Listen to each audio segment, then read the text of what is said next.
like the honey, 1 tablespoon of honey to 500 milliliters of water, and then pressure sterilized in a little pressure cooker for 20 minutes, and then take a liquid culture, and after you flame sterilize the tip and needle, inject it right into your injection port. You only need a drop, and then from there you can grow out more of your own liquid culture. With that liquid culture, you can use it to inoculate your own grain-based substrates and to make your own spawn.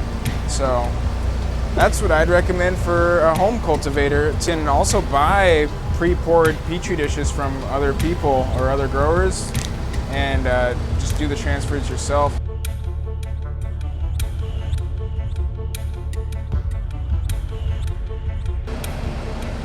If you can't get access to this parafilm, I've seen other people online will use like a saran wrap. I've never had to use that, but that's just an idea if you're ever in that situation.